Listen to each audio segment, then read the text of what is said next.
तो दूसरी तरफ इस देश में मोहब्बत की दुकान खोलने का ऐलान करने वाला राहुल गांधी खड़ा है। याद करो वो दिन कि जब दिल्ली लग रही थी, नफरतों की आग लगाई गई थी, ऐसे वक्त में न कोई अरविंद केजरीवाल अपने घर से बाहर निकला, न कोई नरेंद्र मोदी जी अपने घर के बाहर निकले। कौन निकला? राहुल गांधी निकले। उन्हें सीने से लगाया, उनके आंसू पोंछने का काम किया। याद करिए वो दिन कि जब हाथरस में दलित बिटिया के साथ बलात्कार हुआ, रात के 2 बजे उसकी लाश जला दी गई बिना परिवार की मर्जी के। तो न कोई केजरीवाल निकले, न कोई नरेंद्र मोदी जी निकले। कौन निकला? राहुल गांधी निकले। गए उस परिवार के पास, उसे सीने से लगाया। याद करिए कि जब आपके पड़ोस में संबंध में राशि बिछी तो कोई नहीं निकला। कौन निकला? राहुल गांधी निकले आपके आंसू पोंछने के लिए। याद करिए कि जब मणिपुर में बेटियों को बिना कपड़ों के परेड कराई गई तो न नरेंद्र मोदी जी गए, न केजरीवाल जी गए। कौन गया? राहुल गांधी जी गए और उन बेटियों को, उन परिवारों को, वहां के पीड़ित लोगों को, मजलूमों को अपने सीने से लगाया। याद करिए कि जब संविधान पर खतरा हुआ तो एक शख्स अलग-अलग अपना सीना तान में खड़ा हुआ और उसने कहा कि हम डॉक्टर बाबा साहब अम्बेडकर के संविधान पर आंच नहीं आने देंगे। उस शख्स का नाम है राहुल गांधी। कन्याकुमारी से कश्मीर तक 4000 किलोमीटर पैदल चलता हुआ राहुल गांधी, अपने पांव के छालों की परवाह न करता हुआ राहुल गांधी। मैं चला हूं उनके साथ, मैंने देखे हैं उनके पांव के छाले।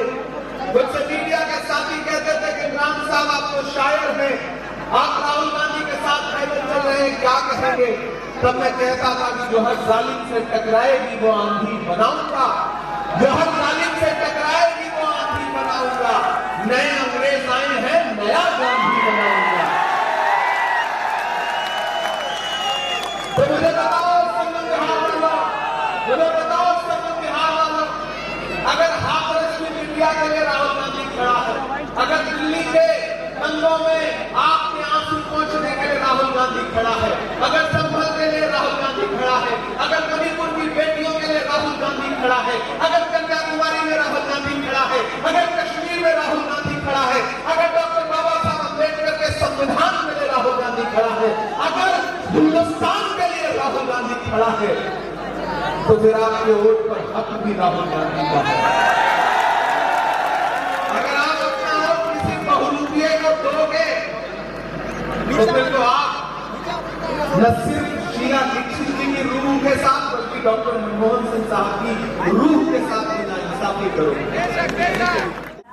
आज आप लोगों के बीच में आकर बहुत अच्छा लगा और मुमताज बहन ने हमारी जो अपनी समस्याएं बताई, ये भी एक बहुत अच्छी पहल है कि हम लोग पार्टी जो हमसे वोट लेने आए उनको अपनी समस्या बताएं, उनको मजबूर करें कि हमारी बात सुने, हमारे काम करें। तो मैं सबसे पहले उनको शुक्रिया अदा करना चाहती हूँ। और यहाँ पर जिस मकसद से हम आपके बीच में आए हैं आप जानते हैं, 5 तारीख को वोट पड़ने, चुनाव है आपके यहाँ पर, और हम आपसे वोट की अपील आम आदमी पार्टी के हक में करने आए हैं क्योंकि आम आदमी पार्टी ने काम किया है। इनका कोई मजहबी एजेंडा नहीं है, इनका कोई और एजेंडा नहीं है, सिर्फ और सिर्फ अपने विकास के ऊपर ही आपसे वोट चाहते हैं। जैसा बहन ने बताया कि पहले से ही मेरे पास एक पर्ची भी मौजूद है, पहले से ही कई घोषणाएं पार्टी कर चुकी है। 2100 रुपए महिलाओं को देंगे, जिससे अगर आप लोगों की आर्थिक हालात बेहतर होंगे तभी आप और कुछ सोच पाएंगे। तो 2100 रुपए हर महिला को पार्टी ने देने का वादा किया है। 1500 रुपए के जो बुजुर्गों का इलाज है, 1500 रुपए तक का बुजुर्गों का इलाज होगा जितने भी घर में बुजुर्ग हैं हर महीने। इसके अलावा मोहल्ले क्लिनिक से आपके 500 रुपए बच सकते हैं। 1000 रुपए की आपकी बस की यात्रा फ्री है, विद्यार्थियों की बस की यात्रा फ्री है, सरकारी स्कूलों के माध्यम से आपके बहुत पैसे बच सकते हैं। मुफ्त बिजली दी जाती है 200 यूनिट और मुफ्त पानी की भी घोषणा की गई है। तो ये सारी जो घोषणाएं हैं ये गरीब आदमी के लिए, इससे हम लोगों का कोई पार्टी ने धरातल पर करके दिखाया। वादा तो मोदी जी ने भी किया था 15 लाख का, 2 करोड़ नौकरियों का, लेकिन किसी के अकाउंट में 15 लाख नहीं आए। तो जो पार्टी सच बोले और जनता के दर्द को समझ के सुविधाएं देने का काम करे, आपकी हमारी जिम्मेदारी है कि हम ऐसे लोगों को वोट दें। और जो आपकी समस्याएं, एक बहन यहाँ खड़ी थी कि यहाँ पर आम आदमी पार्टी की टीम मौजूद है, अंकुर भाई है, अभिनंदिता जी है, तो इनकी राशन कार्ड की समस्या है, आप प्लीज आज नोट कर लीजिएगा। और इसके अलावा देखिए, आपके यहाँ से जो प्रत्याशी है मनीष सिसोदिया जी है, वो एक जिम्मेदार व्यक्ति है, डिप्टी सीएम है पार्टी में। आप सिर्फ एक विधायक नहीं जिताएंगे, आप अगर यहाँ से जिताएंगे तो आप सीधा डिप्टी सीएम को जिताएंगे। और जब इतनी बड़ी जिम्मेदारी पार्टी में जिनके पास है, वो अपनी कॉन्स्टिट्यूएंसी को कितना निखार सकते हैं ये आप समझ सकते हैं। अभी वो मेरे साथ घूम रहे थे और उन्होंने खुद यहाँ की समस्या को, स्कूल की कमी है यहाँ पर, उसको समझते हुए वो खुद ही घोषणा कर गए हैं। ये पार्टी ऐसी है कि आप यहाँ के व्यक्तियों को खुद पकड़ सकते हैं, बहुत लंबी चौड़ी दौड़ लगाने की आपको जरूरत नहीं है। यहाँ पर पूरी टीम मौजूद है, ये आपकी सारी बात को सुनकर वहां तक पहुंचाएंगे। और ये जितनी भी सुविधाएं यहाँ पर दी है, इससे कम से कम एक गरीब आदमी के घर के 15 से 20 हजार रुपए बचते हैं। तो जो हमारे लिए हमारी समस्याओं को दूर करे, हमारे लिए योजनाएं लेके आए, गरीब आदमी के लिए योजना लेकर आए, तो आज हमारा फर्ज है कि हम ऐसे लोगों को वोट दें। क्योंकि अगर फिर से वही गंदे लोग बीच में आ गए तो फिर हमारे लिए कोई नहीं सोचेगा। इसीलिए मैं बहुत दूर से आपके बीच में आई हूँ। आप लोगों की विचारधारा अगर अलग अलग पार्टियों की थी, उसमें भी कोई हर्ज नहीं है, लेकिन सोचने की जरूरत है। हमें अपने बच्चों के बेहतर मुस्तकबिल का सोचना है, साथ साथ ये भी ध्यान रखना है कि माहौल क्या चल रहा है। क्या जो दूसरी पार्टी है, क्या वो सरकार बनाने की लाइन में है, दौड़ में है? नहीं है। हम भी यूपी से आए हैं और हम देख कर आए हैं, यहाँ पर आम आदमी पार्टी जीत रही है चुनाव, तो इसीलिए आपको उनके हाथों को मजबूत करना है, उन्हें उस लड़ाई को जिताने में उनकी मदद करनी है।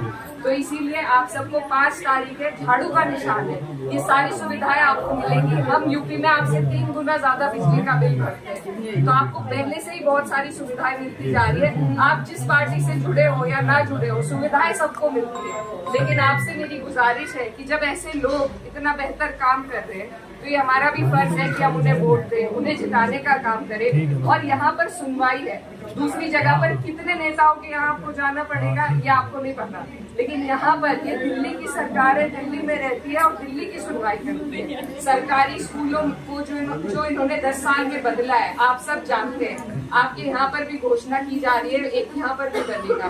तो ये सब आपके हमारे बेहतर मुस्तकबिल के लिए। हमें नफरतों में नहीं जाना, हमें और किसी का नहीं सोचना और वोट भी नहीं बांटना है। मेरी बहन बता रही थी सब यहाँ दूसरी पार्टियों से भी जुड़े हुए लोग हैं, तो मेरी आपसे एक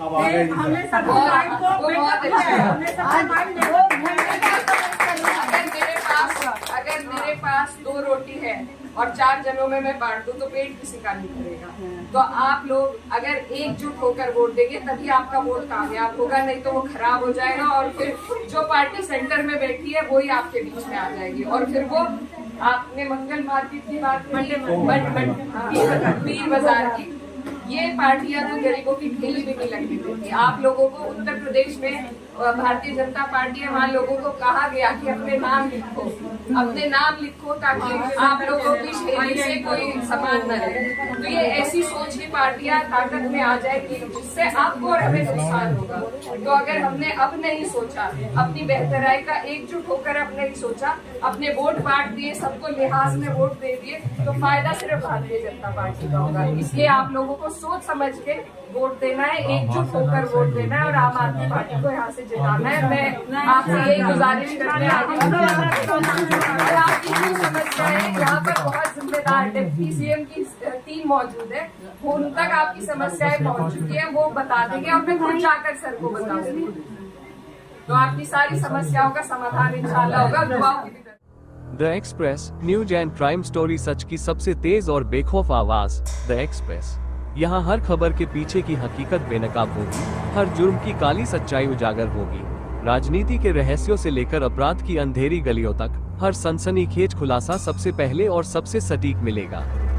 हमारी पत्रकारिता निडर है, हमारे सवाल तीखे हैं और हमारा मिशन सिर्फ एक सच सामने लाना, बिना किसी डर के। अगर आपको सच्चाई जाननी है तो जुड़िए the Express, news and crime story के साथ, जहां हर खबर का हर पहलू खुलकर सामने आएगा। तो अभी हमारे चैनल को सब्सक्राइब करें और जुड़ें द एक्सप्रेस के साथ, क्योंकि हम लाते हैं सिर्फ सच। theexpress.in